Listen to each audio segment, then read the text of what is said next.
فإن لم يستطيع فبقلبه النبي عليه الصلاة والسلام በምላስ ካልቻልክ በቀልቡ ይጥላል ያላህ መልእክተኛ ሰዎች እኮ ዛሬ በቀልባቸው ሊጠሉ ይቀርና ሴት ሲጨምጥ አረ አላህን ፍራ ሴት አጨበ ስትለው ኢማን በቀልብ ነው ፋሲል ለቂን ወጥቶ ሳዲቅ ለቂን ገብቶልኛል አብሽር ይላል ነው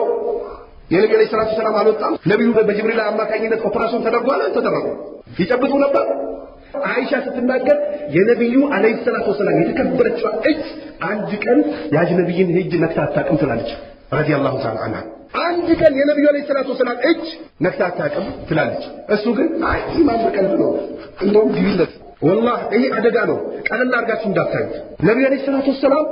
ውስጣቸው ታጥቦ የሴት ልጅ አነካማሉ ነብዩ አለይሂ ሰላቱ ሰላም ዛሬ አንተ ግቢለት ምናምን ትላለህ ቴክስት አድርግላት ቻት ነው ምናምን ከሄድና ደግሞ ነገ ዝሙት ላይ ዱብ ትላለህ ያላ መልክተኛ ይሄን ያስጠነቀቁት ولا تقربوا الزنا ዚናን እንዳትቀርብ ነው የተባለው እንጂ እንዳትሰሩ አይደለም እንደገና ደግሞ ሱብሃን ጎተት አድርጎት ኢማን በቀልብ ነው ኩራት አይደለም ኩራት ብሎ ማለት እኮ ሐቅን ያለ መቀበል የሰው ልጆችን የበታች አድርጎ መመልከት ነው አሉ ነብዩ አለይሂ ሰላቱ ሰላም ነብዩ አለይሂ ሰላቱ ሰላም ኢዛሩ ሙእሚን ይስፈሳቃል የሙእሚኖች ሽርጣቸው ንስፈሳቅ ነው አሉ ነብዩ አለይሂ ሰላቱ ሰላም ሲለብሱ የነበሩት ንስፈሳቅ ነው እሱ መሬት እየጎተተ በየሽንት ቤቱ ያጸዳል በየጥንት ያስተራመሰ ይመጣና ኢማን በቀልብ ነው ይላል ይሄ ማይሆን ነው ነብዩ አለይሂ ሰላቱ ሰላም የተናገሩትን በስነ ስርዓት መቀበል እንደውም ደግሞ ከሴቶች ይደባለቃል ምን ይላል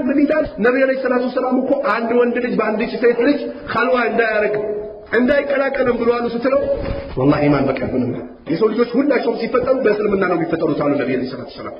ያኛው ሳዲቅ ለቂን ወጥቶ እሱ ጋር የገባው ፋሲል ለቂን ነው አላወቀው ያንዳንዱ የሰው ልጅ ሲፈጠር አሉ ነብዩ አለይሂ ሰላቱ ሰላም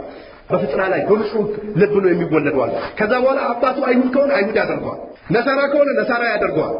መጁሳ ከሆነ መጁሳ ያደርገዋል ሱፊ ከሆነ ሱፊ ቀብር አምላክ ያደርገዋል አህባሽ ከሆነ አህባሽ ያደርገዋል ባላቸው ፍርቃዎች እንዳሉ በአሁኑ ሰዓት ያሉ ፍርቃዎች እያንዳንዳቸው በቃ ራሳቸውን አስመስሎ ያሳድጉታል ፋሲል ለቂን ወጥቶ ሳዲቅ ለቂን ገባ አይደለም ሳዲቅ ለቂን ወጥቶ ፋሲል ለቂን ነው የገባው